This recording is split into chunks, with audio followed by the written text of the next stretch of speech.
Welcome all participants. My name is Sunil Biswal, and on behalf of Calling a History team, I wish every one of you a very happy and joyous Dasahara. We started this journey of weekly webinars on history and heritage of Odisha or ancient Kalingas since last 2 months. And this is probably the first occasion which is an auspicious occasion. And we have also selected one topic which is quite apt to the festival that we are going to celebrate in the coming days, today being Ashtami, Mahastami. So again, we are so happy to declare the topic of today's deliberation titled Ja Devi Sarvabhutesu. And it is all about the women power of Odisha. So the speaker today is Ms.Preeta Rout, quite an erudite scholar who would be shortly introduced before you by my friend Sanjay. And I once again thank and welcome all audience.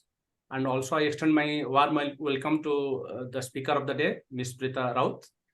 And we will have a very exciting session today. So I would request my friend Sanjay to introduce today's speaker before us. Over to you, Sanjay.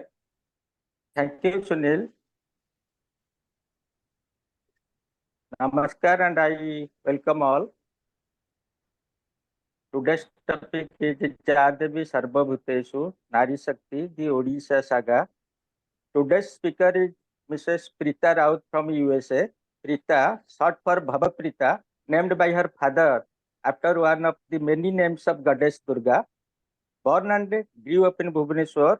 After her post-graduation from OUAT, she has worked in different parts of India for a few years.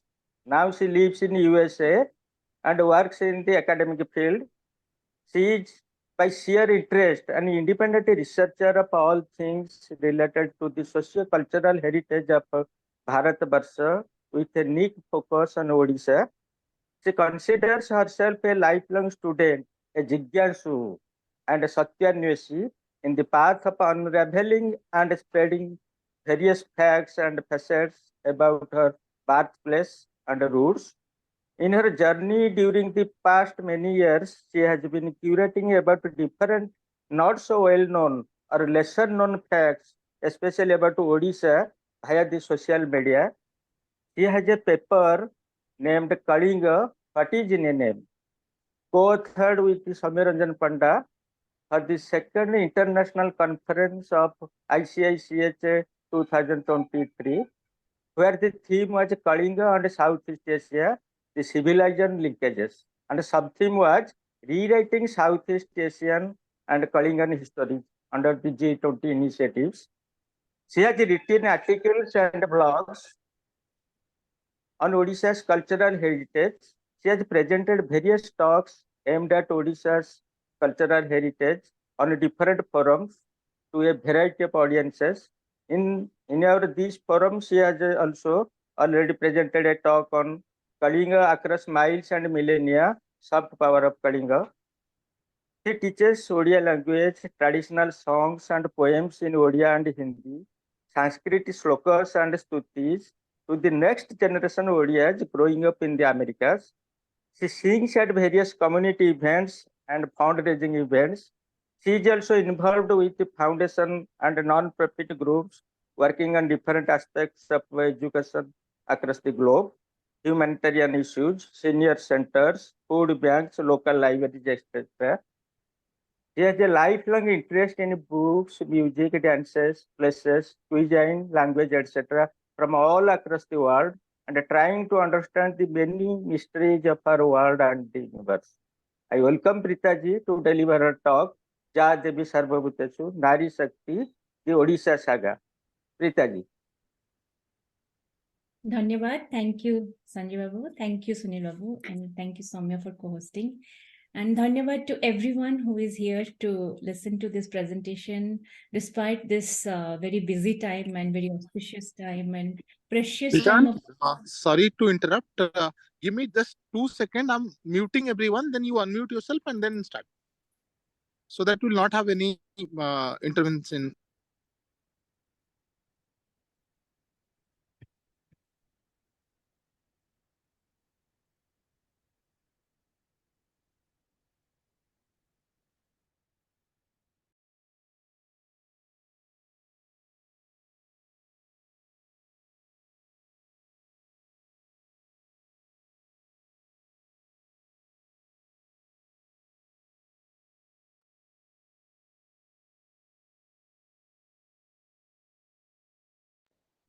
Pritani, kindly start.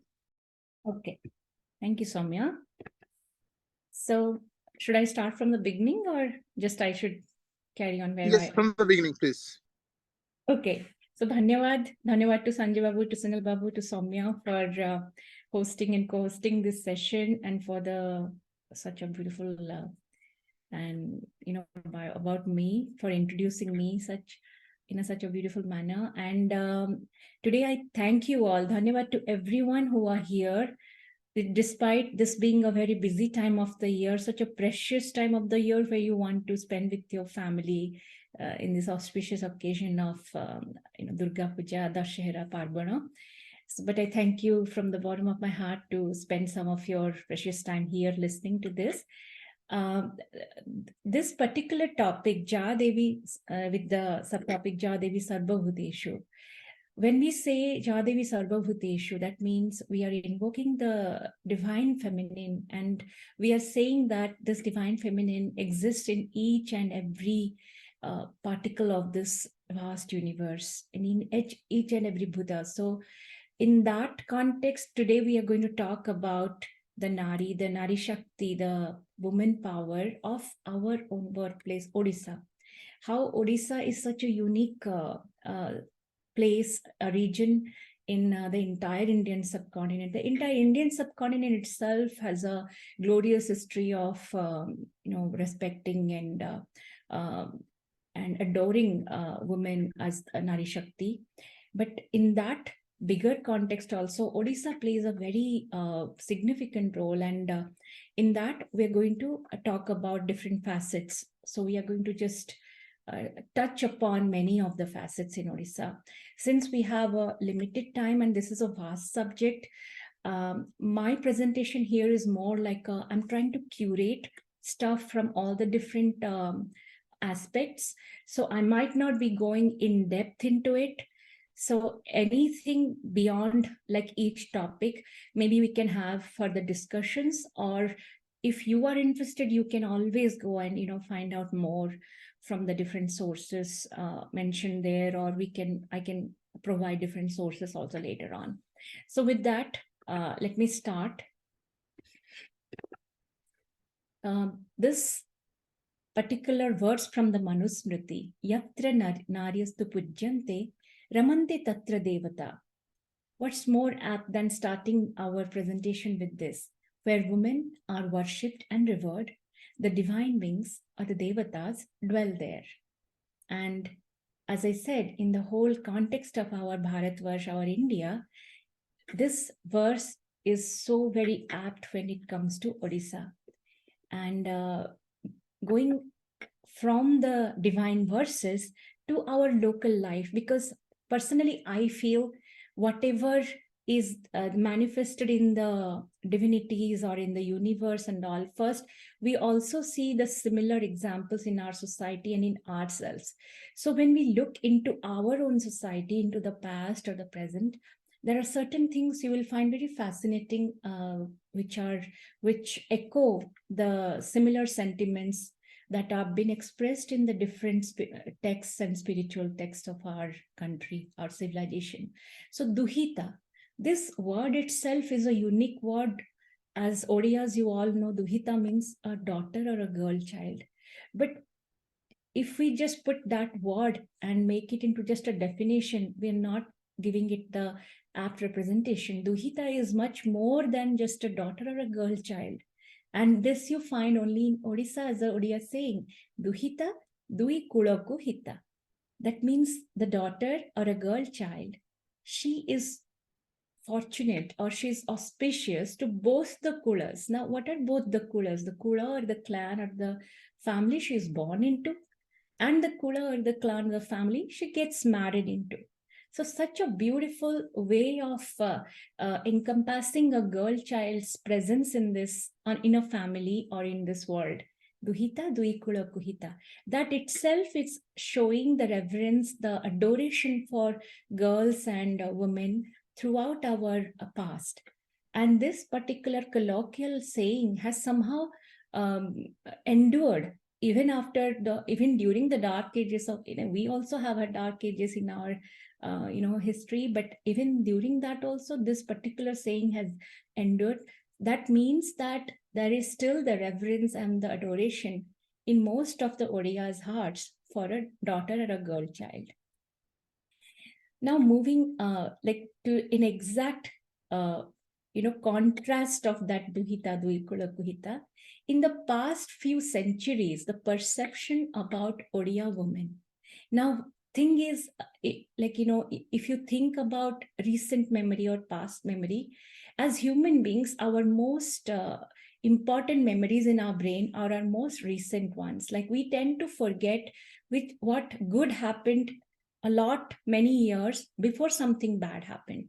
So if something bad or something, sad happened to us, we tend to remember that more and tend to forget what all good things had occurred before that. So the same goes for, I think, this perception about women in Odisha society.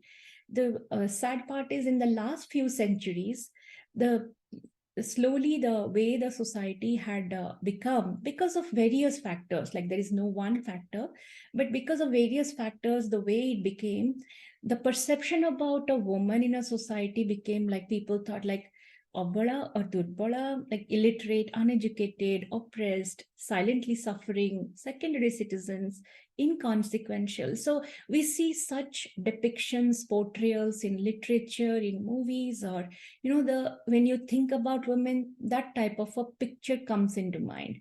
And Odisha, the way of the picture about Odisha, the state also was getting like it is a poor state, nothing comes out of it. So even the women who are not even considered as in the forefront, their picture also got a little dented that time.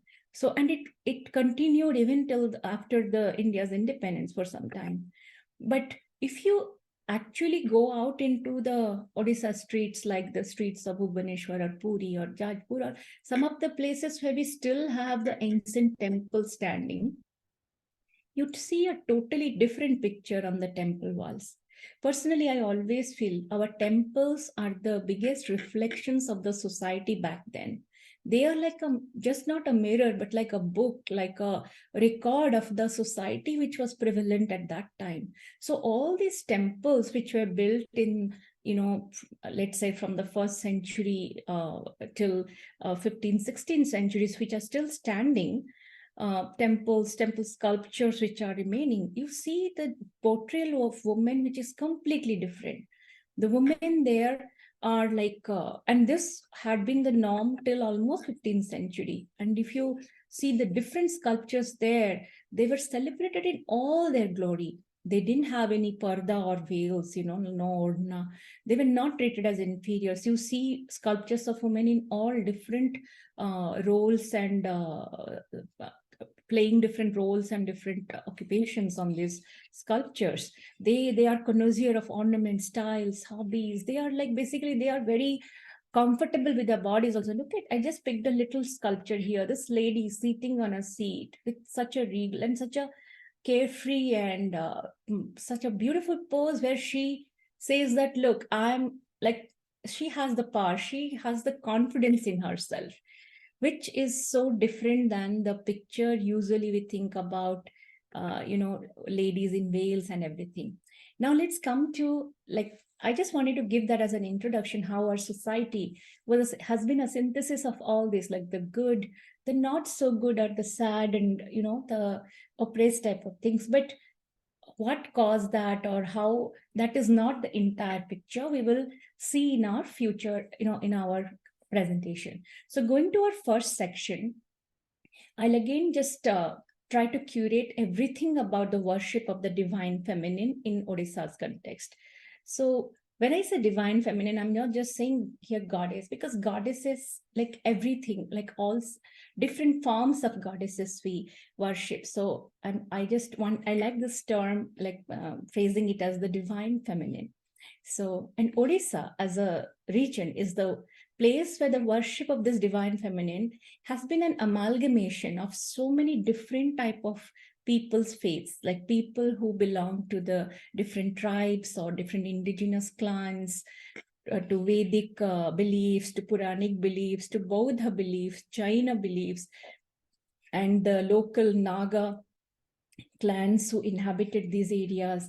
Then later on, when Tantra came, the Tantra beliefs and practices. So all these different beliefs and different type of faiths, they have the current worship of goddesses, or the goddess worship that we see in Odisha is a very beautiful synthesis of all this that has happened in Odisha, because Odisha has always been a place where so many different type of people and faiths have confluenced at different time periods, and also coexisted. So that's why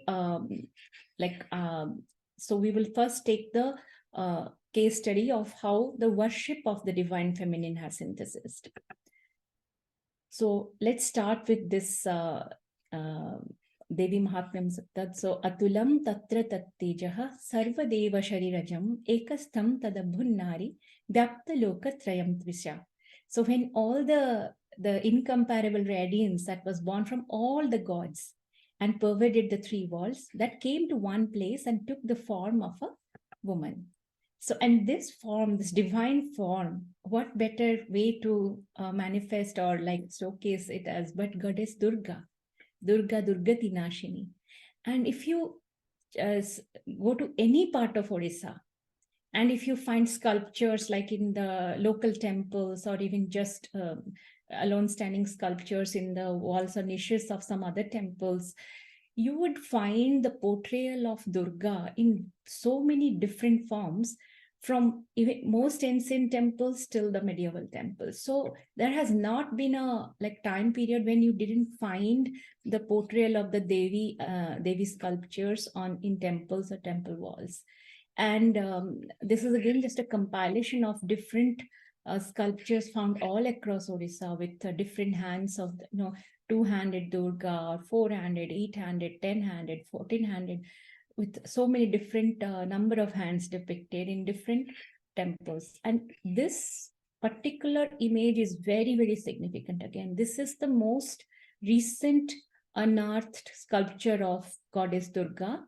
Last year, it was unearthed from the Sukkasari temple complex. They found another, temple there, and sculptures are coming out. Still, the excavation is not complete. So this is the most recent Mahishasura Mardini sculpture from Odisha, and especially right next to Lingaraj Temple in Bhubaneswar. So worshipping Shakti as the Supreme Mother, as the power of Shiva. In Odisha, Shakti worship is as old as time, in all its forms, as I said, not just the Vedic Puranic form, in the local traditions, in the indigenous traditions, in every tradition. So let's just take one by one the case study.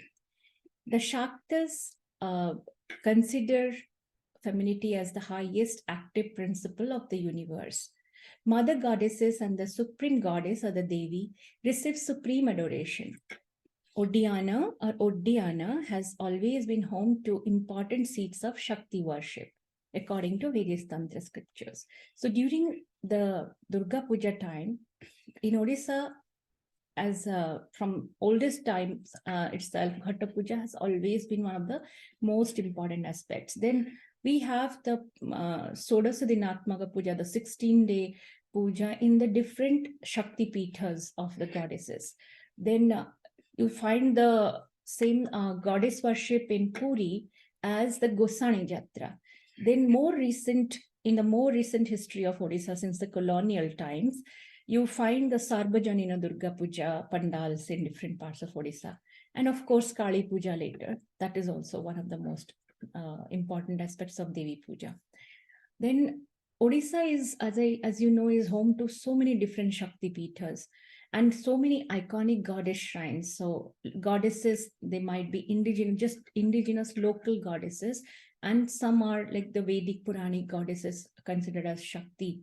So you go to any part of Odisha, go to any mountain, any seaside, riverside, any village, anywhere, you will for sure find a goddess temple or a goddess shrine, just like a Grama Devati or a temple or anything. You would not find a village which doesn't have a goddess shrine. And some of these shrines are more considered a little more significant than the others because of their history or other heritage and stuff. So this is just a compilation of, again, a lot of different significant shrines across Odisha. And I just wanted to share something that I have always found fascinating. So when we talk about Shakti Pitas like, Biraja, Charchika, Vimala and all, those names we think we see from even Sanskrit texts and all. But when it comes to local goddesses, when we say Ola Suni, Pola Suni, Duara Suni, Bhua Suni, Sahada Suni, Jaguli, Morichi, Boruni, Hadabai, these type of names you would never find in Vedic scriptures or Puranas, right? So who are these goddesses then? They must be all the indigenous goddesses or the divine feminine figures who the local people have enshrined and been worshipping for generations, and they have become important parts of their lives. Then let's talk about the saptamatrikas. The saptamatrikas are the 7 divine mothers. So you go to any important temples, even the Shiva temples and, Shakta, Shiva, any temples you go around certain time periods, you find the panels of Saptamatrika on them, or you find even standalone, sculptures of Saptamatrika. Unfortunately, many of the temples of those time periods are not standing anymore. So whichever are there, out of that, one of the most important places you see the Saptamatrika panel intact is Parasurameshwara Mandira in Bhubaneswar, which was built during the time of the Shailodbhavas, which is like one of the oldest still in use temple where you find the Saptamatrika panel. And as you know, Jajpur had been ravished and destroyed by a lot of invasions during the medieval times. So it is said that Jajpur used to have so many beautiful and huge temple shrines for the Saptamatrikas, which even Andrew Sterling has mentioned in his accounts when he visited Jajpur, how the huge, humongous Saptamatrika idols and sculptures were lying forlorn on the ground. So similarly, many of the places might have been destroyed, but there are still some places where you find such figures. Apart from the Saptamatrikas, there are the chausathi Yoginis. And chausathi Yogini worship, again, is in the entire India right now, only 5 or 6 proper temples are still existing. And out of that, 2 important chausathi Yogini temples are in Odisha. One is in Ranipur Jhariyal, which is in Balangir, and one is in Hirapur, which is very close to Bhubaneswar. So chausathi Yogini worship, again, is like a very esoteric, mysterious, people feared such worships, actually common people, but there was a lot of power in all these type of worships and practices where people did these worship or these sadhanas for attaining siddhi. So many of such temple complexes were built little away from the common people's locality, a little, secluded areas and all, where all such sadhanas could be done without any hindrance. And the most important thing about chausathi Yogini temples are they are hypaethrial, that is, they are roofless, just like how Greek temples are roofless, right? In India, these are the most significant temples which don't have a roof and they are circular. So they say that, as you saw in the previous slide, this particular image captured by a person from Balangir region, his name is, the way it has been captured, I somehow feel like it is so divine, like as if the energy the cosmos and the yoginis, the divine energies are speaking to each other. So maybe like that lets me think that maybe these sadhanas must have been so powerful, so intense that they were built like that and in more of secluded regions. Then those are more difficult sadhanas, siddhis, which people with a lot of willpower or discipline they did. But this particular thing I'm showcasing here is about the Satabhonis, the seven sisters, or the seven tantric maidens, again, who are supposed to have lived in Kumaripatana. Their these names are Gangi Goduri, Suateluni, Gyanade Maluni, Nitte Dhuponi, and so on. So most of the Odiyas have, I think, have come across the name Nitte Dhuponi, right? In Chudaganga Deva's accounts, like how Nitte Dhuponi and Chudaganga Deva, there are stories I'm sure you might have heard from your parents or grandparents for sure. So I'm not going into details of that. But here I want to highlight is these type of Satabhoni worship or reverence. They had a lot of followers in the lower strata of the society, so-called, if we just say, just for the depiction of it, the higher or lower, that is nothing like that. But then the strata which are not, which are more in like common occupations, like the name itself says there which clan they came from. Goduni, from like a cow herders, maybe. Telluni, then Maluni, like garland maker. Dhobani is a washerwoman, and so on. So most women also most people from such castes or clans, they revered such maidens or such figures who were already very powerful, and they had attained siddhis. So these are the more earthy and rustic forms of the goddess worship, which were mingled with again spells, siddhis, and all that. So if you think back in Odisha's history, when there used to be people said like Bhuta Lagichi or Drushti or Sapukamuda, all these small things, they would say charms and, all these so-called mantras or charms maybe. So where you say Kaharagya, like, how they do these rituals. Now you don't see those much anymore, but they invoked such names in that. And then we go and just have a look. Like we talked about the goddess worship in Odisha's Odisha's context in all these years, in so many centuries. So is it just the past? Like, are we just talking about that goddess worship has been the norm only in the past, and we didn't have any, if we want to find how antique it is, or is there any continuity? This is the best example of showcasing Mahishasuramardini's goddess worship. So this particular sculpture of Mahishasuramardini is from the Parasurameshwara temple. It was built during the 7th, 8th centuries, more than 1200 years ago. Look at the facial expression here. It's not a Saumya Murti that you would find in most of the Sarvajanina Durga Puja pandals. Look at the way goddess is holding her sword, the way her eyes are looking down, the way she is holding Mahisha's face. And look at the depiction of the Gosani.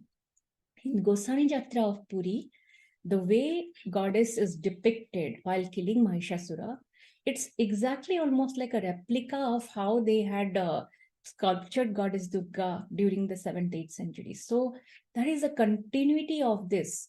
And as we know, Gosani Yatra has been there in practice since Veera Chudaganga's time. So almost 900 years ago it started, and it's still continuing. So there has been a continuity of such worship in the similar way, such old times till now even. Then also we can see a case study of the antiquity and continuity of goddess in Odisha in today's context. We have Gajalakshmi Puja in Dhenkanal. And if you see, there will be Gajalakshmi sculptures on the wall of so many temples like Parasurameshwara temple, Mukteshwara Mandira. So Gajalakshmi as a motive is not just for us Hindus, as we say ourselves as now, but it is a common motive for Jaina, Buddha, and the Hindu temples. And the best example that you see are from temples in Bhubaneswar. There are other temples also. I just took these two case studies with the Dhenkanal having a Gaja Lakshmi Puja. It's not just Lakshmi Puja, but specifically Gaja Lakshmi Puja, which is again a living tradition. Then we just touch upon the other different goddesses that we have seen in Odisha. So much so that these goddesses have become synthesized into other Hindu temples, and like you can see them still in temples we worship now, maybe in another name. The temple name might have changed, or the goddess name might have changed, but these are all Jaina goddesses. And there are sculptures throughout Odisha you will find. Like Ambika, Padmavati, and all. Then similarly, Bodha goddesses. Bodha faith had been a very, very important faith for many centuries in Odisha. The Mahayana as well as the Vajrayana, or the Mahayana, Vajrayana. So Vajrayanas, especially Vajrayana's evolution in Odisha has been well recorded. Like Odisha was one of the main places where a lot of Mahasiddhas of Vajrayana came from. So Vajrayana, Sahajayana, so Tantric Buddhism, the cradle of it was mainly the region of Odisha, like present day Odisha and some of the, like ancient Kalinga, you can say Kalinga region. I'm not just saying the Kalinga kingdom or anything. So Vajrayana was evolved here. So it is not uncommon. It is actually very common. You would find a lot of sculptures of different Buddhist goddesses, especially from the Vajrayana period. And Tara is one of the most important goddesses from the Vajrayana sect of Buddhism. And she is also manifested in different ways. Apart from Tara, there are Pragnya Paramita, Aparajita, Vasudhara. So all these, see the names, now we know these names as Goddess Durga's name also.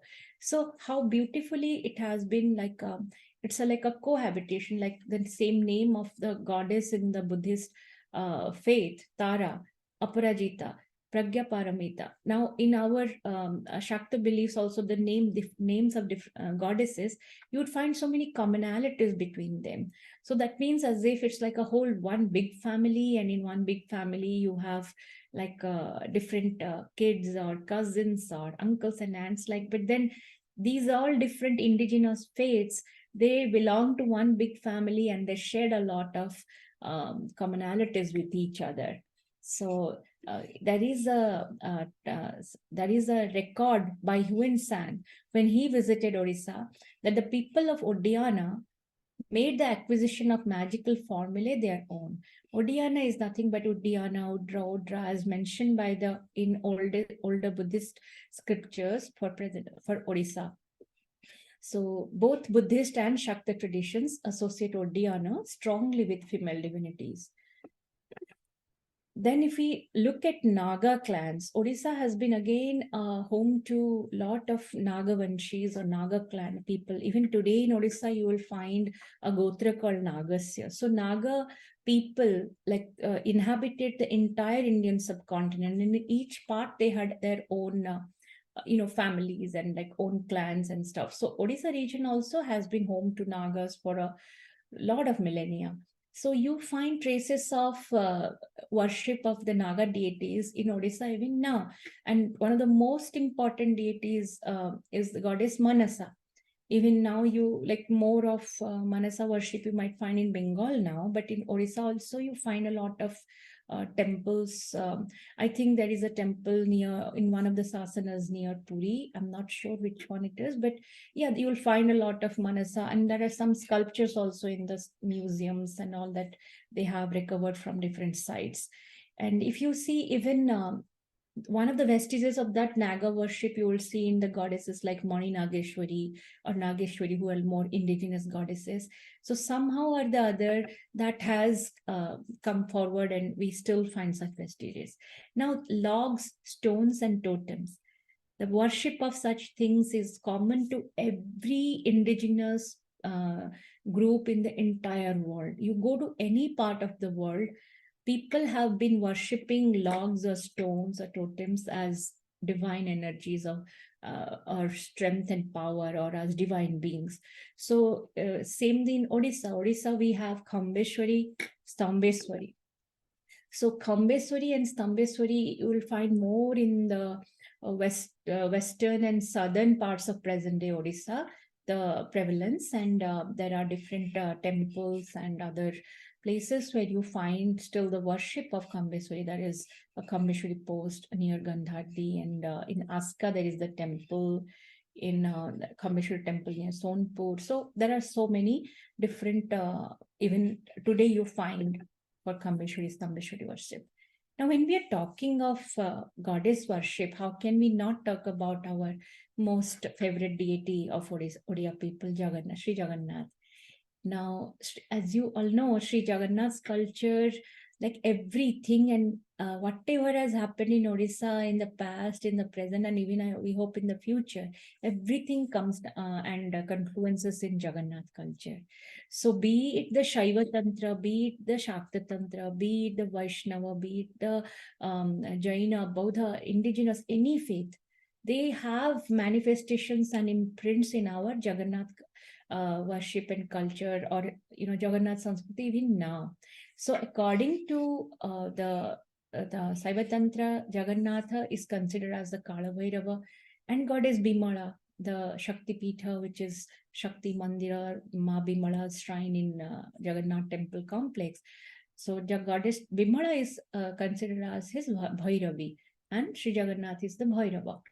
But if you go to again Shakti Tantra, here Sri Jagannath is considered as Swayam Dakshina Kalika. So Ugratara Shulapani, Subhadra Bhuvaneshwari, Niladro tu Sakhyat Jagannatha Dakshina Kalika. So in this Tantra, Ugratara is Balabhadra. Balabhadra is supposed to be the manifestation of Ugratara. Devi Subhadra is the manifestation of Bhuvaneshwari, and Jagannath is Swayam Dakshina Kalika. So even during the Durga Puja time, right now, the Gupta Gundicha is a ritual which happens. Again, it is like a tantric ritual where Durga Madhava are worshipped together. So Durga and with the manifestation of Jagannatha's Madhava. So this is again another aspect of the Shakti worship in Jagannath culture. So moving on to other worships, like here we take the study of how women have been given the most important task of worshipping the deities themselves. Like here we're talking about priestesses or female priests. So in different parts of Odisha, like in the tribal regions, like the group of Dongriakans people in Niyamgiri Hills, there are priestesses who have like very important roles to play. And then in Kuttunipadari, in your Koraput, you'll find a female priest who worships the deities which have been uncovered there. There is a temple shrine called Panchubarahi, where only females are allowed to worship the Panchubarahi gods or goddesses. And these females or women are especially selected from the lower social strata. So in fact, the only time males could enter or handle these gods were during a time when this shrine was very close to the sea shore, and at one time because of the sea level rise and the temple would have been submerged, so they had to move physically the gods to another newer shrine. Only that time, that is the only exception when males were could handle them or touch them or go into there. Otherwise it's just female priests who worship at Panchubarahi. Then the Ishtadevi of Chudangagada and Sarangagada, Ma Rajarajeshwari Sarangi or Sarangi Thakurani. If you can visit there, you will find a female priest, again a common woman who is the priest there. So this is a very fascinating and beautiful aspect of goddess worship by women who are also manifestations of the goddess herself. Now, moving on to our next section, here we come to royals and commoners, like divinities, divine beings, goddesses. We all revere, we all respect, we all adore. So, and that comes within our rituals and, our day-to-day beliefs and everything. So many people have a knowledge, something or the other about such divinities. But here it is very important to highlight some of the noteworthy mentions from Odisha's context about normal women and even royal women, like royal in the sense because there have been royal houses who have ruled Odisha. So different time periods, different women who have had made a difference to our timeline, the way we are now, what we are now. These women also have had a lot of role to play in that. So let's move on to that. Let's go back in time to Samrat Kharavala's times, 2nd century before Common Era, which is almost like 2,200 years ago, many years ago.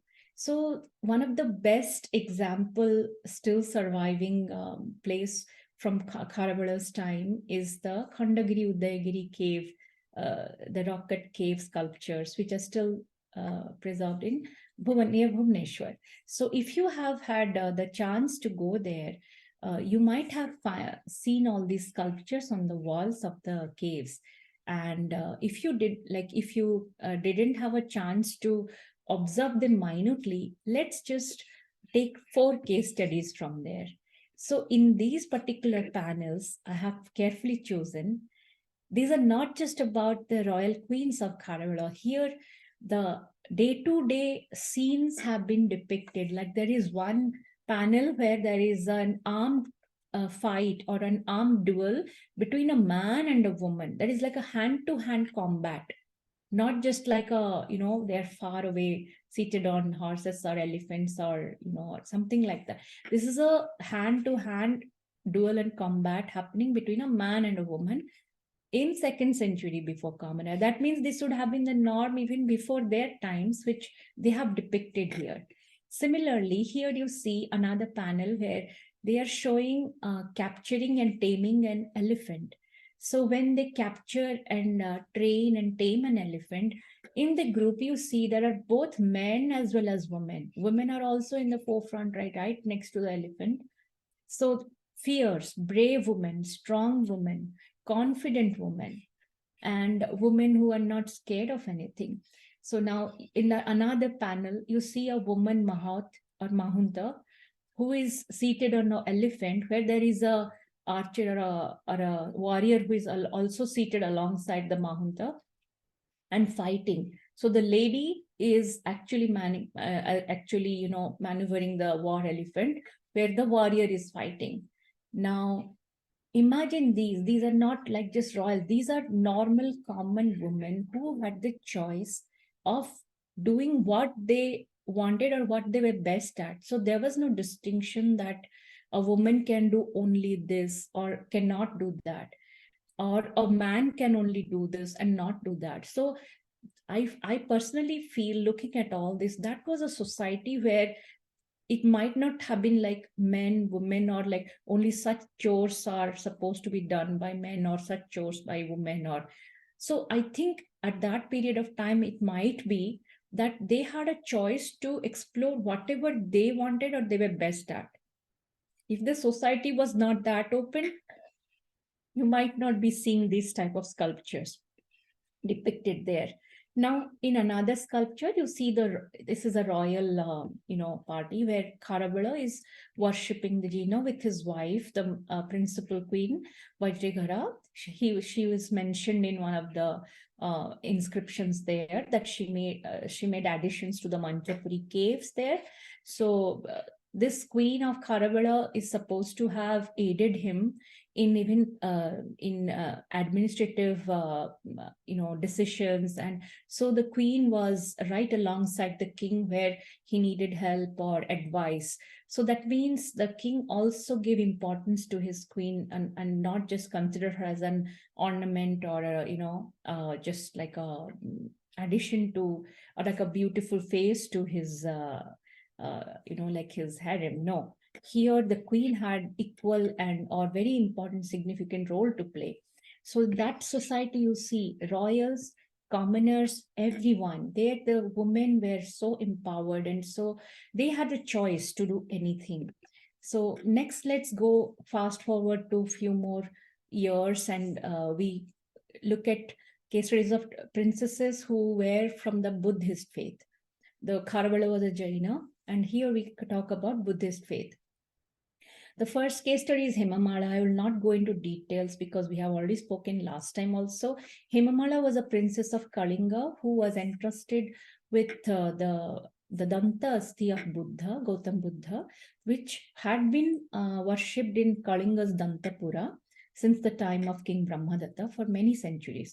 But Hemamala's father, Guhasiva, the king of Kalinga, had to give this Danta Asti to Hemamala so that she could carry it to safety to far away Singhala, because Singhala was an ally kingdom of Kalinga, and Singhala was a strong seat of Buddhist powers where the Danta Asti could be safe. So Hemamala, along with her husband Prince Danta, they traveled, like she traveled all these hundreds of miles and took this arduous journey, even hid the Danta Asti in her long hair, long tresses, and took it to Singhala. So you won't believe that even now, people in Singhala remember Hemamala, or they call her Hemamali. They do plays, they have books written about her, they have so many sculptures about her, paintings, they have movies. So they revere this Kalinga princess, and they say that this Danta Asti that is still worshipped at Sri Dalada Maliyogava temple in Kandy even now was brought to Singhala by this Kalinga princess. So they call her Hemamala or Hemamali. Now there is another princess of Kalinga. Her name is Lakminkara. She's not so well talked about in common circles because, again, this is from that side of beliefs which was more hushed, or hush talked about, or feared, or like because of its esoteric practices. This is the tantric Buddhism we are speaking about. Now Lakminkara was born in Sambhala region of Odiyana. Sambhala has been now proven to be Sambalpur region of Odisha, the western part of Odisha. Lakminkara was the sister of King Indrabhuti, of King of Sambhala, who himself is a Mahasiddha, and he is the founder of Vajrayana aspect of Tantric Buddhism. Now she learned a lot from her brother, and when she got married to Jalandhara of the neighboring kingdom, Swarnapura, or now as we know Sonpur, Jalandhara was a non-Buddhist king, and then something happened in the early, when she got married and went there, she totally gave up her royal life and ran away and stayed in like some remote charnel grounds and did a lot of sadhana and siddhi, attained siddhi, and she herself became a Mahasiddha, and she founded the Sahajana path of Tantric Buddhism. Now Sahajana was such a path which was more accepted, or more popularized in the common strata of Odisha society of those days. Like all that we discussed a little while ago about the Sataboni, like Nite Doboni, Suateluni, and Ganade Maluni and all, they all followed the Sahajana path of Tantric Buddhism, which was founded by Lakminkara.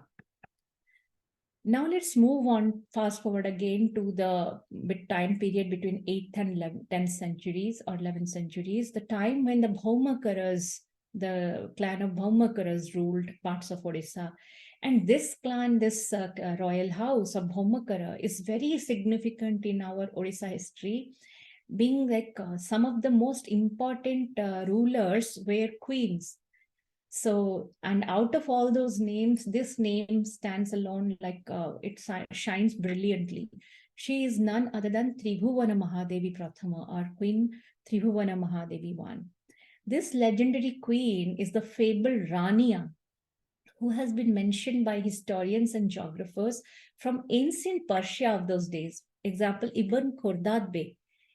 He has mentioned about the Rania in whose kingdom the tallest elephants were found.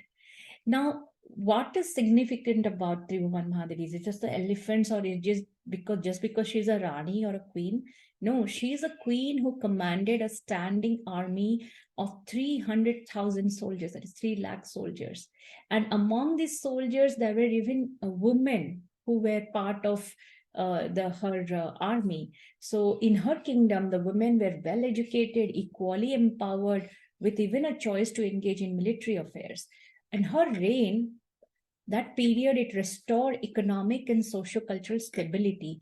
After years of chaos and turmoil in that region, when Tribhuvana Mahadevi attained power, that particular time became like a more prosperous time and like stable time. And another significant thing about this clan, out of 20 Bhaumakara rulers, like in that one, whatever time period the Bhaumakaras ruled, out of 26 were women rulers. And it is not just that a queen's daughter or a king's daughter became the next queen. No, here a daughter-in-law or an aunt, an auntie, or or a mother or mother-in-law, they could also become queens. So it was not just like by families like father to daughter or mother to daughter. So whoever was able or capable or had the proper knowledge or the power, they could become that ruler. And we find a lot of sculptures and other temples and everything during the Bhaumakara period. It was one of the most prosperous periods of Odisha's temple building and even the maritime trade and culture. We have instances of royal scions from the Bhaumakara courts going to ancient China to trade, as we discussed in the previous talk. So here I'm just confining it to Tribhuvan Mahadevi. Then let's talk about some other royal figures from other time periods. It's not just queens, but sometimes many instances, queen mothers, princesses, and other royal women have contributed their presence, interest, and patronage to various causes, so spiritual, social, cultural. And for example, Queen Kalyana Devi of the Shalodbhavas, Mahadevi Ananka Devi, Chippa Mahadevi of the Nagavanshi Bhanjas, Queen Somala Devi, Sita Devi, and Princess Chandrika of the Eastern Gangas, like so many names. So the Brahmeshwara temple, many of you might have already visited the Brahmeshwara temple complex in Bhubaneswar. This temple complex was built under the patronage of Queen Kolavati. She's the mother of King Udyotakeshari. So a queen mother actually commissioned the building of Brahmeshwara temple in 11th century. Then another significant addition to Bhubaneswar's landscape, Old Town's landscape, is the Ananta Vasudeva Mandira, right next to Bindusavara. Now, Ananta Vasudeva Mandira is a beautiful temple which was built under the patronage of Princess Chandrika. Chandrika was the beloved daughter of King Ananga Bhimadeva, and she was the sister of King Langula Narasimhadeva. She got married to Prince Paramarthi Deva of the Haihaya Vansha, and Prince Paramarthi played an important role in Langula Narasimhadeva's conquests and his expeditions against the different forces that were a threat to Odisha that time. So Paramarthi Deva was a general of Langula Narasimhadeva, and he attended Biragati in one of those important fights. And after he attended his Biragati, Princess Chandrika commissioned the building of this temple under in the memory of her late husband, Prince Paramarthi Deva, and this was during the time of when her nephew was the king, like Langula Narasimhadeva's son. So now we talked a lot about like royals and other things. Let's go into some legends and some fables that are like a part of our Odia. Growing up, we have heard about these or read about these, and these are a very important aspect of our society and our growing up days. So one such character is Manika Gauduni. I don't have to go into details about her. I think you all know about her. And if some of you don't know about her, just this name, if you Google, you would find what is her entire story. But she is the lady who, that's just a common woman of a village, is supposed to have fed who herself fed the lords, the gods, Balabhadra and Jagannath during the Kanchi Abhijan expedition of King Purushottam Dev.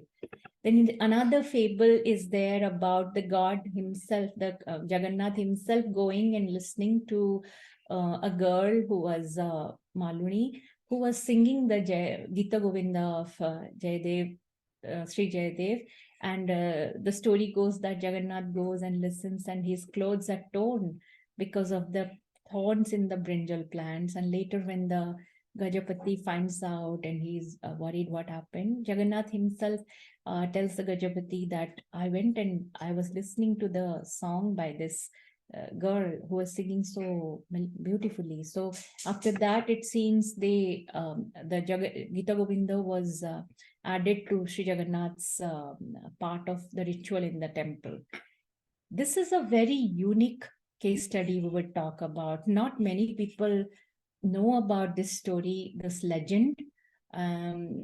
This is right now not in Odisha, but I took this case study because it is part of our Odisha story. The part when Odisha was like the erstwhile Kalinga region extended beyond the shores of Odisha or beyond the land boundaries of Odisha that is present day. So this is Sri Pedintalamma from the Koletikota region of present day Andhra Pradesh. This is a legend of a girl who went to be deified and worshipped as the god, as a goddess, as Sri Pedintalamma. Now, who is Sri Pedintalamma? Right now, she is a deity, but before her deification, she was the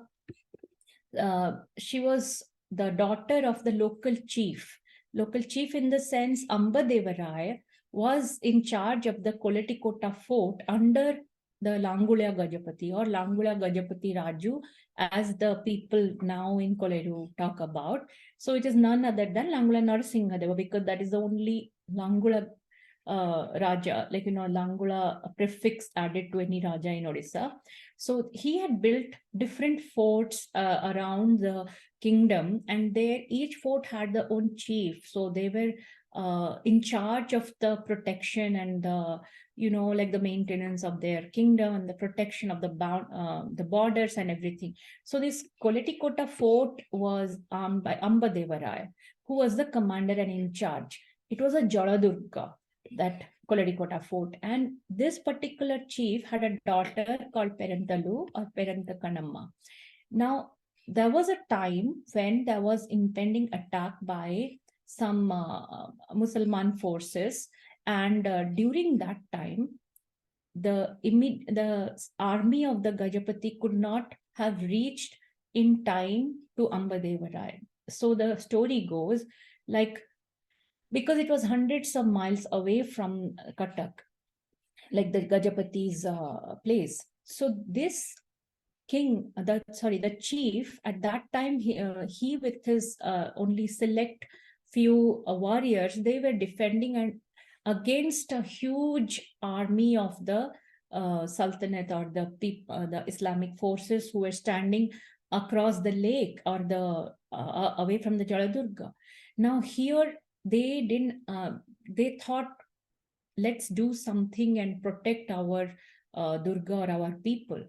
Now, those days, now again, we have to think about in the way people believed in that particular time period. I'm giving a disclaimer here, like we should not think in today's, we should not use today's lens to judge or think about what happened. They did what happened in that time period. So as you all know, during any war or any such big events, they used to do different worships, and many included Tantra worship, the Tantric worships of the goddess. So now in that, one aspect was to give a sacrifice to the goddess, where the goddess would be appeased, or like one sacrifice, then lot of people would be protected.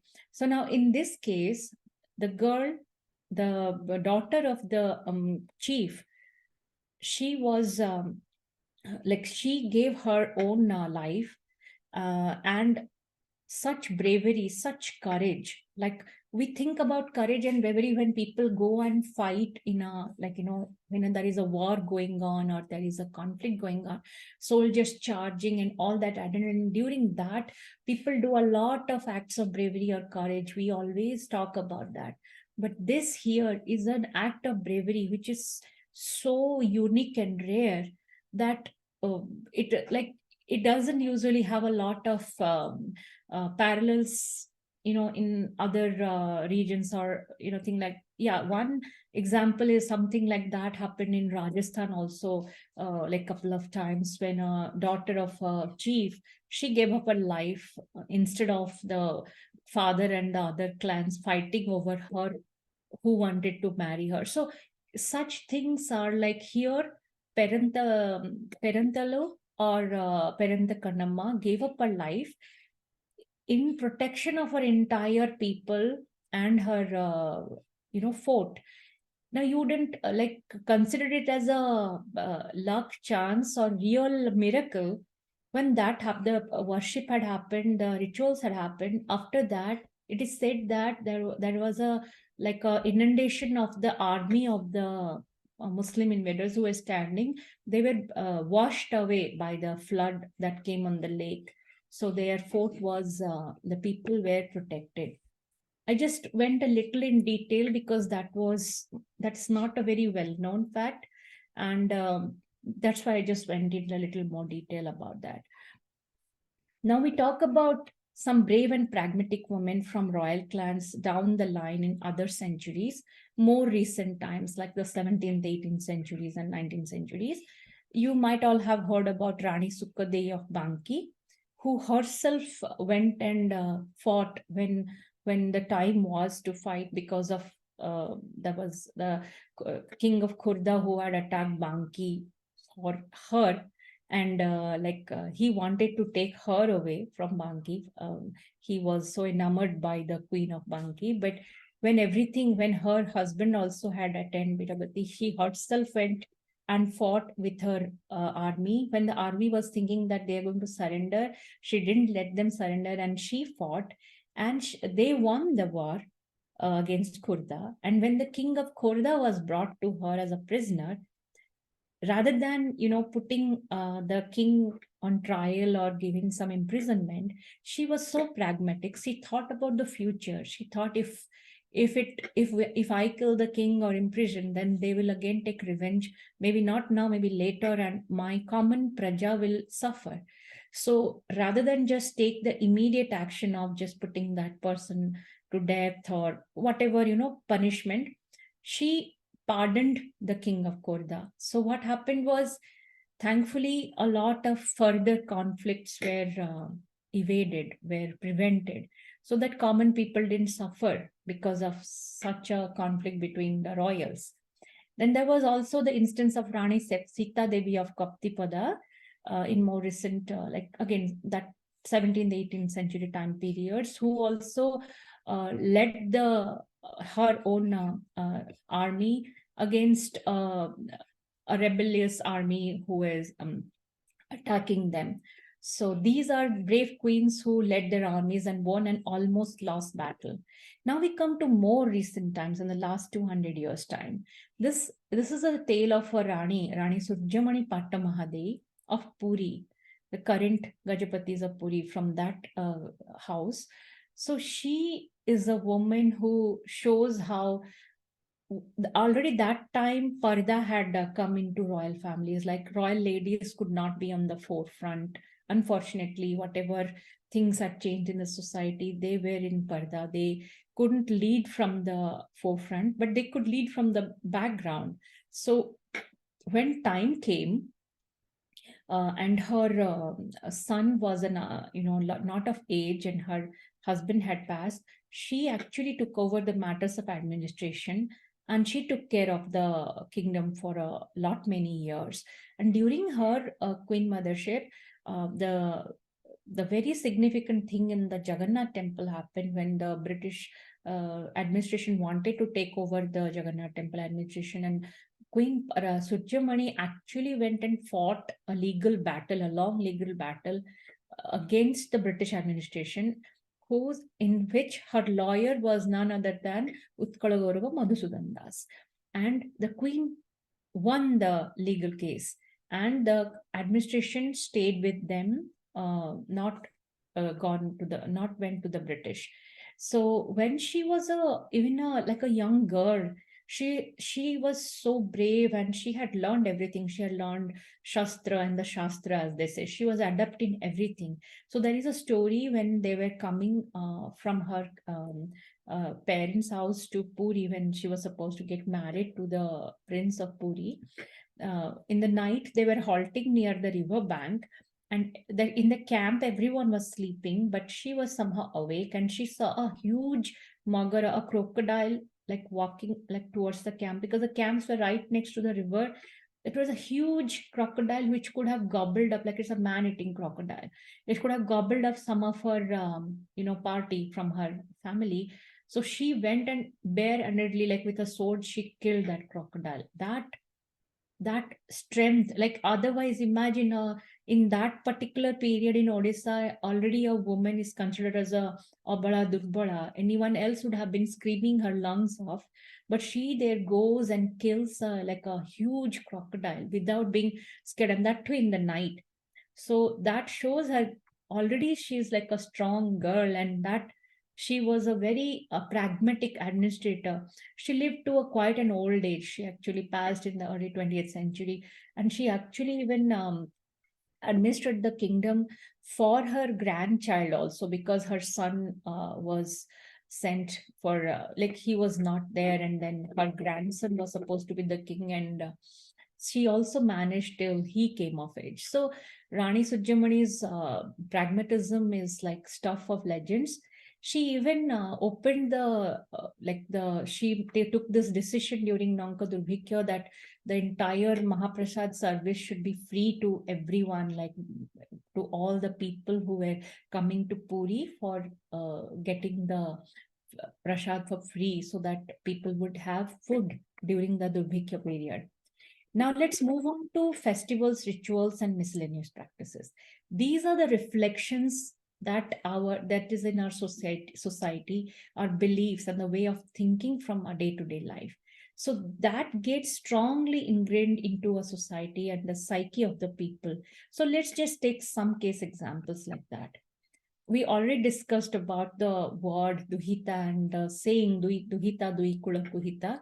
Why I have put it here is we can see this beautifully exemplified in the Sabitri Vrata that Odia married ladies do every year for the safety and the auspiciousness, the safety and the protection of their spouse.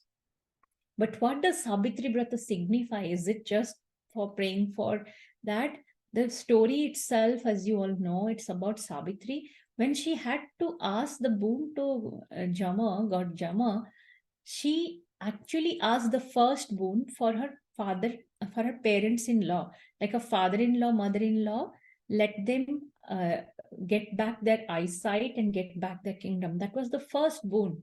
So here a lady, she's not asking for the life of her husband or for her parents. She's talking about her in-laws, your first boon. Second boon, when it was, she asked for her parents. And the third, she asked for her husband. She could have asked first, but then she was smart enough to know that that would be her boon, where she could get her husband's life also by. So in three boons, she could take care of all the important things in her life.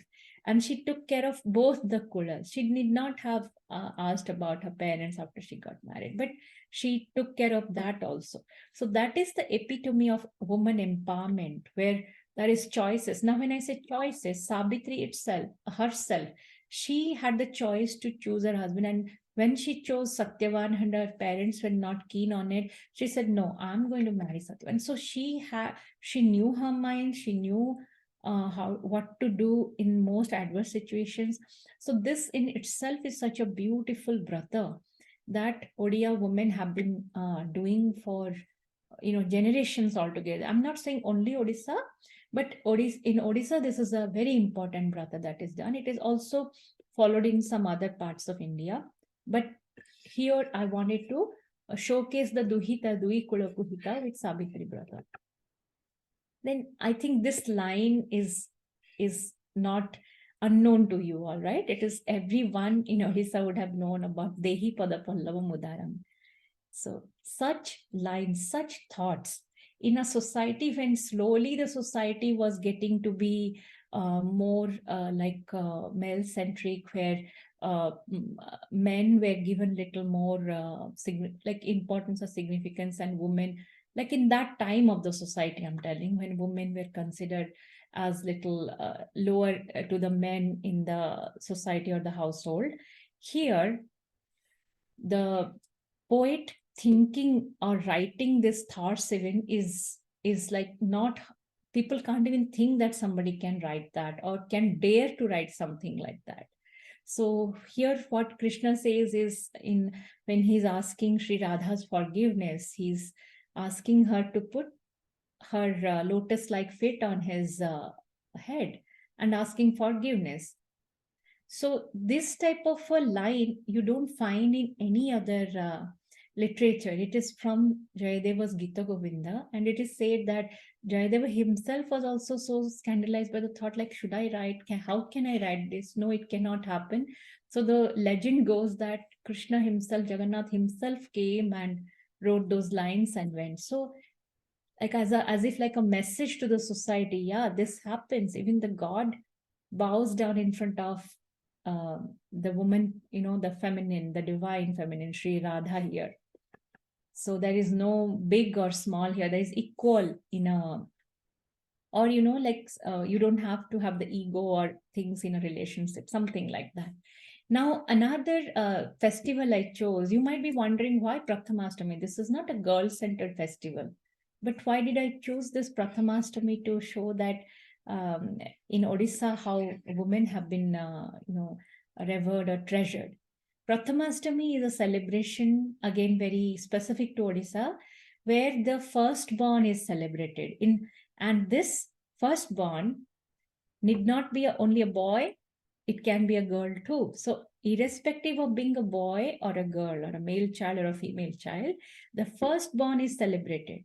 Now, if we go by the common beliefs or perceptions that in Odisha, women were always treated as inferior, how in the last 400-500 years people thought women are inferior or not, they don't have any say in the society or anything. Then if that were so, this festival, they could have modified and made it only a firstborn boy, but they didn't. Even in that society also, when already such thoughts were that women are not as powerful or as equal, even then this festival has endured and continued without being stopped. So that means that somewhere in our psyche, it still stays, and we still understand the concept of like girls also being important. So here in this festival, we see even firstborn girl child also getting that same equal, like a beautiful treatment as a boy child would get. Now let's come to the most iconic festival of Odisha that it has created a buzz in the last few years, the Raja, about the unique festival that celebrates womanhood and fertility. Now, not going into again the details about it, it's understood that at this time, in Odisha, we believe Mother Earth goes through her fertile period, and we should not be hurting her by doing works like, tilling or agricultural activities or something that would hurt her, or even not work, very strongly on her. So in that situation, we take the people in the family. The people in the family are the young girls who are going to be who are the symbols of such fertility. Like, fertility is the most important aspect of this entire universe. Without fertility, like, future generations won't come forward. Like, the childbearing thing in a woman, that is again very important. Not just a woman, any female of any species, right? So who are the most important people here to be celebrated? are the young girls who in the future will be the bearers of this flag of, continuing the generations forward. So in this unique festival, in Odisha, we correlate the fertility of Goddess Mother Earth with the symbols of fertility in our own families and society, who are the young girls. So the young girls are pampered. It's the time for them to celebrate, for them to take a break, and they are treated with lots of like good food and clothes and festivities and all. So this festival is, its uniqueness is, it's just like you would not find it anywhere else in the world, a festival like that. Manabasa Guruvar Lakshmi Purana. This is another instance I picked, like one of our other bratas or osas, where the story symbolizes how in a family, the woman or the wife or the woman of the family should not be treated any inferior or in a bad way by the male members. So in this Purana story, as you know, Goddess Lakshmi, when she's ousted from her house by Balabhadra and Jagannath, she doesn't give up. She actually gives away her jewelry that was given to her by her husband's family, and she gives up everything, and she just goes.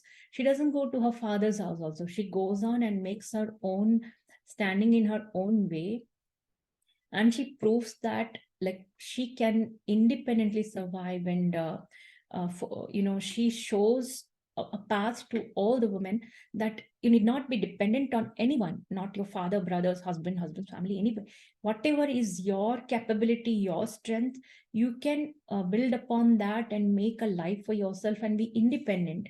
In that independence, you can help others and be, large-hearted. Here, not just that, that is also the talk about the inequalities in society which were seeping into our Odisha society at that point of time, about untouchability and all. So in this beautiful Purana, all these social issues are addressed, and Goddess Lakshmi herself is exemplifying all this and giving the message to the whole society. So when we put such important aspects of a society as a religious ritual or a book or a brata, people tend to follow that a little more fervently or respectfully than if we just tell them.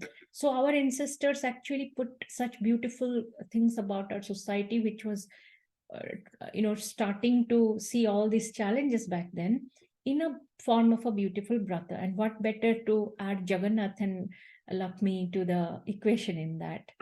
So coming, taking it forward again in the Jagannath culture, we see how there are different rituals around Jagannath's different times, like the Rath Yatra, for example, and post the Rath Yatra, where such beautiful examples are shown that shows a normal day-to-day life of a couple, in a society.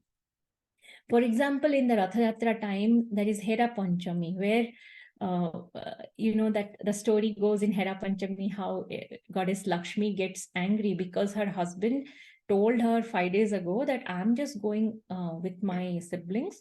I'm just going out. I'll be back in a day or two. You be home. I'll be back soon.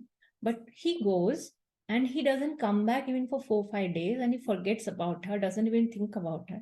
So here there is a lady of the house who feels like neglected and slowly getting angry, like, what's this? Like, I'm left alone, and my husband and his siblings are enjoying their, their holiday out, and nobody is even thinking about me. So then she thinks about, my husband has maybe forgotten me. So her a friend, Goddess Bimala, like a lady coming to another lady's, help, Goddess Bimala gives her moha churna, with which she goes and she wants to lure back her husband.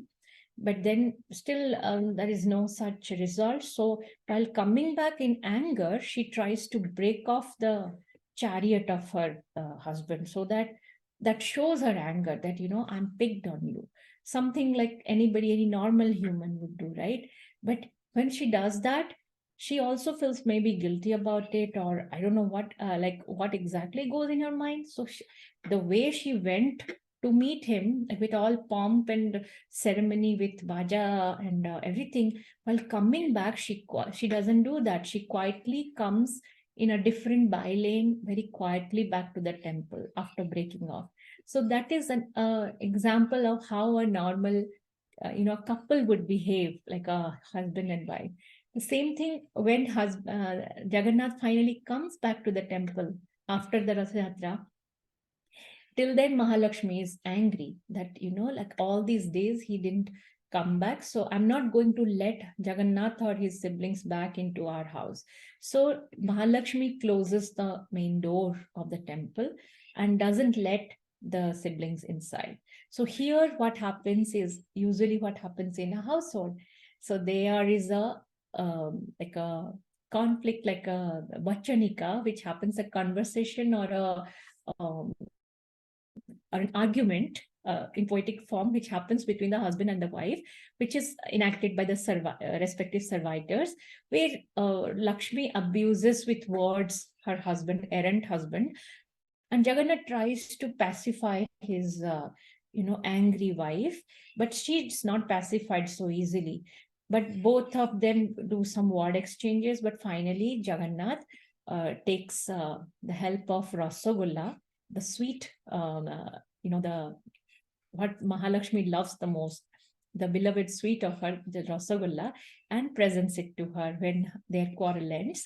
And then Niladri Vijay happens when the deities get inside. So this is a sweet story about the sweet, beloved sweet of Odisha, and how all these little rituals are depicted in our God stories and rituals and festivals itself. Now let's come to our last section of today's talk. We'll talk about the different pioneers and trailblazers, different accomplishments, real life change makers, etc., and from different walks of life. So out of different, like in the time periods that have happened, here we will talk mostly about like some of the examples about some scholars from medieval Odisha and pre-medieval Odisha. Madhavi Dasi, a close associate of Sri Chaitanya, she composed kavyas, Sanskrit plays, and many devotional songs in Vaishnava literature. Nandavai, she was an accomplished poetess, and she wrote the Rukmini Chautisa. Upendra Bhanja, like Kavi Samrat Upendra Bhanja, always he mentioned that Rukmini Chautisa is a yardstick for composing any Chautisa. So imagine Nandavai was the poetess of this Chautisa, which is praised profusely by Upendra Bhanja himself. Similarly, Brundavati Dasi, she is also known to be a great poetess and scholar. And there were so many different royal princesses like Surjamani and other princesses who wrote many Mangala Gitas and other things. Then it comes to like pre-medieval times, when the time of we were talking about all the Sahajana and the Tantra and all, right? That time Jiradei or Dombi Mata, this particular venerated one from the Domba tribe, she's this lady who wrote a commentary on the Sisu Veda. Now, mostly people think that this text of the Odia Natha Sampradaya, many people think that Gorakhnath has written this, but actually Jiradei was the author, because in that, from Dombi Mata Jhammak Gita, you say, Boloi Jiradei ye Visamasandha. So this is from the Dombi Mata Jhammak Gita. Similarly, she is mentioned by Kanhupa, the Mahasiddha Kanhupa, who says, Tulo Dombi Hau Kapali, Tohara Antare, Moe Ghenili Haderi Mali. So her name has been mentioned, like cross-mentioned by other revered scholars and people from that time. Like Kanhupa is himself a Mahasiddha in Tantric Buddhism. So he mentions Dombi Mata. Then Sibarani, she was a noble lady of the Ganga lineage. She was known as the Kalijuga Saraswati because of her unmatched academic and scholarly expertise. And how can we forget Jagan Mohini? Or she was, in her later time, she was known as Tukka.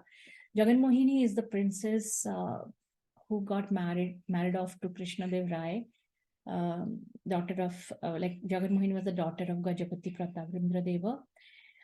The story is sad of her life because after she was married, she was actually deserted by her husband soon. So in that sadness, actually she composed something very beautiful. It's called Tukka Panchakam, and she describes about pathos of a postmarital desertion. So she's well known for her scholarly abilities. Now these are all older things. So in the initial like few slides of ours, we saw that women of Odisha in even Odia literature and outside, they were depicted as like illiterate, uneducated. We know, and that was so also. It is, we cannot deny that, yes, that was the problem at that time about female literacy or education of women. But we should also look at some of the statistics which have real-time statistics. The Britishers actually, whatever their negative points were, one of their best things that they did was they had a lot of statistics data during their administrative times. They have a lot of data which they compile like real-time ground level data. So at those times, we're talking about the 1920s, this is a survey which was conducted by the British administration. Now, please remember that in 1920s, Odisha was not like Odisha now. Current Odisha had been vivisected. Part of it was with Bengal, part of it was with central provinces, part of it was with Madras presidency. So the data we have to, when we go and look for data of those periods, if you are a scholar, or if you are researching, this is just a little, tidbit that you might want to remember. So if you are searching for data of those periods, real-time data, you cannot go and search for Odisha. You have to go and look thoroughly in the Madras presidency data, in the Bengal data, in the central provinces data. Only then you would find the regions which were mentioned along with their presidency. So let's say this data is from the Madras presidency data, but Jaipur and Ganjam were part of that. So we find the real-time data from Jaipur and Ganjam. So the excerpt goes that the Hindu girls who attended school, though again not in large numbers, were from the Sudra and other Hindu castes. What they are mentioning is female literacy was prevalent, and that particular case study, they found 94 Brahmin girls, 71 Sudra girls, and 64 other castes in Jaipur. In Ganjam, 2 Sudra and others stayed. But they also mentioned that many of the zamindars or the royals or like rich merchants and such people who had means and ways and money, they actually gave education to their girls in the house, like a tuition type of thing, or in-house education. So literacy was prevalent. And this is a picture of a royal lady reading from the early 20s. Now this picture here, this is a real picture. It's not just a fabricated AI image. This speaks volumes. This is not taken by any Indian. This is from a book, Indian, by Martin Huelman. It was published in 1909. So if it was published in 1909, imagine he must have come to visit India and Odisha like much before that and have gone back and published. So this is a random click which he has published in his book of young girls on their way to school in Bhubaneswar. Look at the age of these young girls, little girls going to school. That means they must be going to Chattasari. So literacy and education was still a part of Odia society, even at a time when already the different things about like girls should not be educated, girls should be getting married off, as soon as they are ready, and all that was there. But at the same time, literacy education had still prevailed and in many parts of Odisha. So now let's look at some of the snapshots through the different changing times. And this is especially at the turn of the century, let's say early 20th century to 70s. I have taken few snapshots. about rural women, about urban women. So as soon as India got her independence in 1947, after that urbanization became a little more, and the rural life, many people like moved on, came to other cities to try out that. So in both the cases, the women who were from rural settings and the urban settings, both have played a lot of significant role in shaping up the future generations of Odiyas, who we see now as our parents or grandparents, or our own cousins, or like things. So in the last 5-6 decades or 9-10 decades, the changing snapshots, the girls were supposed to be shy, simple, rustic, homely, unsophisticated, but also resilient, determined, adaptive, sophisticated, and smart. So they represent the best of both worlds, traditional and modern. So as you see here, by the time it was, earlier people were not getting higher education. They might be literate, but might not be getting higher education. But by late 1960s and 70s, you could see more and more Odia girls going and getting post-graduations, degrees, and becoming, scholars, scientists, doctors, engineers, and stuff. So let's just take the example of some of the pioneers who we should remember, or like some I have picked only one figure from each field, let's say. So they are like freedom fighters, social activists, politicians, academicians, teachers, scientists, you name it, and there has been an Odia woman who has done something or the other. So Nari samajasya kushala vastukara. That means women are the adept architect of a society, because as a mother, they take care of their children, and they inculcate the basic values, which leads on to the child going and becoming something, like that, the significant things that they do in their lives. So all these women who have excelled in their own fields, and all those nameless, unknown women who have served the society as mothers, daughters, sister, aunt, grandmoms, friends, mentors, anything.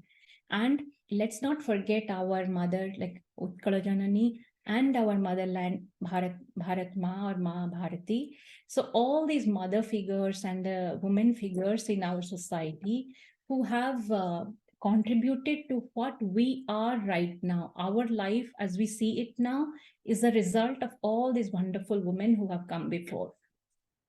Just before ending this talk, I would like to just share a very quirky tale of one of the ornaments that bears a name now in other parts of India with the Odiyani. Odiyani ornament, you might we don't talk about much nowadays. In the olden days, Odiyani was very well known as the West ornament or the West belt. And although we don't use Odiyani word anymore, but if you go to Andhra or Tamil Nadu, they still use the Vadanam or Odiyanam. Vaddi is the word for Odia, or Odiyas, as they are perceived to be in Andhra and all. Like they don't call Odia, they call Vaddi or Vadda. So Odiyani became Odiyanam or Vaddanam, and still popularly used as this particular word. And Odia women were always known for their beautiful ornamentation, hairstyles, and everything, as you see from different sculptures. So here, why I chose this, I wanted to share a story. We talked about Jagan Mohini, Prataparundra Deva's daughter. Her Odiyani itself, like it is a tale of both, it's a sad tale actually. When she was married, it says that when she was touching her Odiyani for something, the king thought that she was going to get her, she had some concealed knife or something in her Odiyani, that she was supposed to kill the king because he was the enemy king who had married the other king's daughter. So that made him doubt her, and she was not doing that maybe, but that made the king, her husband, doubt her and desert her. And that's one of the tales that they say. So just wanted to say that how that Odiyanam has still sustained in the South as this word. We don't use it anymore, but their word derivative is from the Odiyani ornament. Now, to end this talk, I would try to invoke this particular verse, Ya Devi Sarva Bhuteshu Smriti Rupena Samsthita. Namastasya, Namastasya, Namastasya, Namo Namah. Now, out of all the verses, I specifically choose Smriti Rupena. Why Smriti? Why memory? Let's invoke the goddess, the mother goddess today, as our memory, as those forgotten memories, as the memory of all that who have gone before, all those wonderful women, the ladies, the divine figures in our society, or the divine feminine that we worship, or our own moms, grandmoms, or any women who have contributed in ways that we cannot even think of right now, because of whom maybe we are here today. And let's refresh that memory in us so that we are strong as a society. We understand our society better and make it better for our future generations. So with that, I would say Dhanyavad. Thank you so much for listening to me patiently for so long. And that's all I would say. So please, if you have any questions, please let me know. Thank you, Preeta Madam. I'm at a loss for words to tell you kind of feeling that I'm getting after watching your presentation. It was kind of revelation. And that also shows the amount of effort and pain that you might have taken to create this particular presentation, spanning across so many segments. Thank you for the excellent presentation. Now I would request the participants. Thank you. Now I would request the participants to please unmute your microphone and also camera, and then ask your question or make any comment that we wish to make. Over to you, participants. Okay. Actually, presentation बहुत भलो थिला. मझिरे गोटे मनसा देवी कथा कहले madam. Mansa Devi temple actually हमरो Jajpur district रे अछि. Siddheshwar Mahadev temple रे मनसा देवी मूर्ति अछि. से पुरी डिस्ट्रिक्ट कहले पुरी रे कई मते पड़नी, किंतु सिद्धेश्वर रे आ केंद्रापड़ा डिस्ट्रिक्ट रे भी बहुत ये तो बहुत बेंगलीज सेठी रहउचंती. बेंगलीज माने से माने सब सेठी अछन.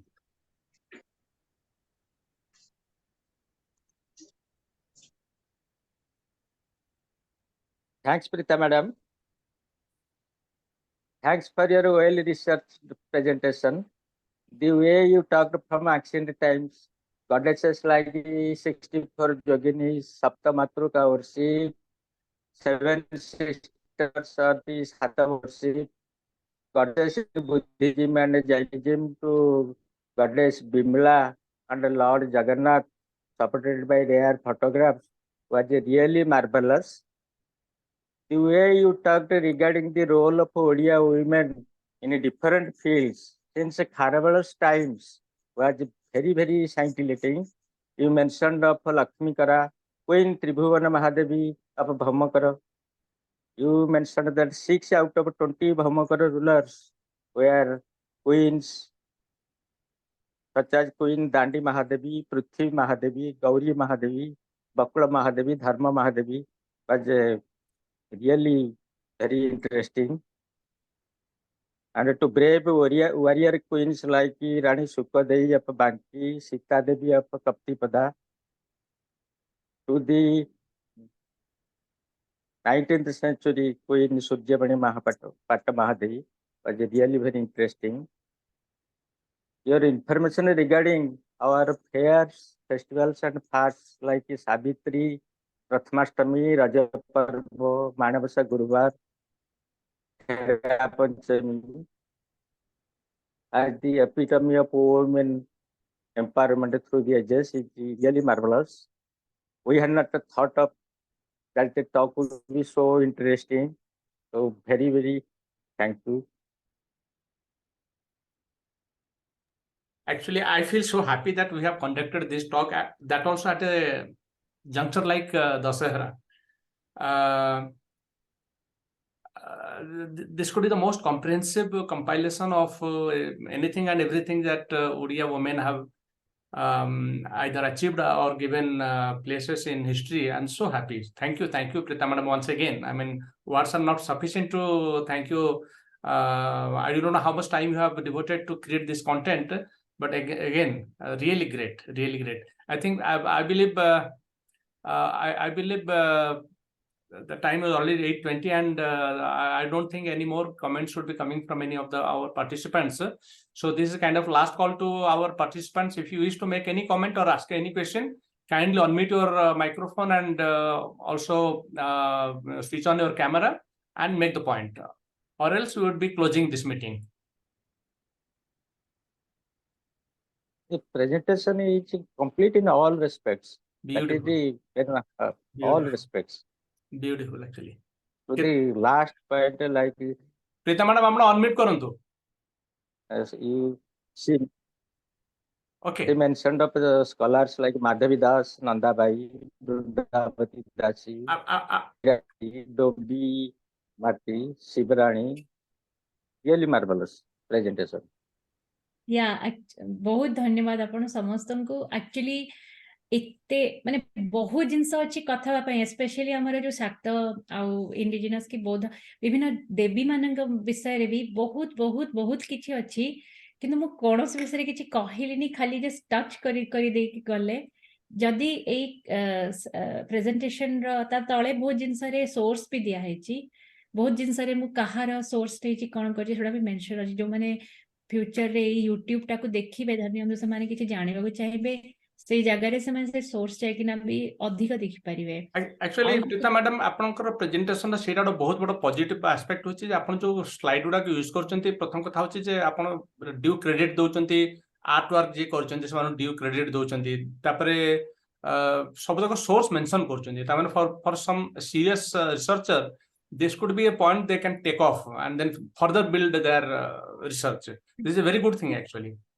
सब इमेज रे तो सोर्स क्रेडिट देई होनी कारण बहुत जिंस गूगल इमेज थ्रू रे जाय कि भी पिक करूचे तेरो मु लिखि दोची जे किंतु बहुत गुडे इमेज जोड़ा कि निहाती दबा कथा जो मानगठु पचारी कि आनी छे एटलीस्ट कि जो माने बहुत काम करिछन ए विषय रे ना सेडा को तो दोची आउ सोर्स जदी कोन सेटा आउ अधिक कि जानियो के चाहन मु गोटे बहिटे कोटा पढिली कि कोन से बहिर सोर्स कोठी अछि कोन दी कि माने रिसर्चर मान जदी अधिक जण मु मोर ईमेल टे देछि लास्ट रे एटलीस्ट द ईमेल कर देबे I can guide them further जदी स्टूडेंट अछंती इफ सम स्टूडेंट्स माने you don't have to go through all that but you also have to go and read those कारण सेति कि पढिला पर माने there is so much we can not talk about everything but पढिले बहुत किछि अनुभूति हुए. Today's talk was really very interesting, and it is very timely talk also considering the ongoing Dasahara festival. So thanks to the speaker for giving an excellent talk, and also to all the participants who despite the festive season took time off to join us. And I would upload the content, the recorded content by tomorrow evening. I would request all the participants to kindly see the content and then also propagate amongst the younger generation of our society. They are the person who should be knowing about the today's topic. Is so interesting that I feel this should also be made part of the curriculum of schools and colleges, at least in Odisha. So to give a right perspective to our next generation about the feminine aspect of our society, the Nari Shakti, as the title of today's talk went. Thank you, Preeta Madam. Thank you, Sanjay, Soumya, and all the participants. Thank you. धन्यवाद. Thank you. Namaskar.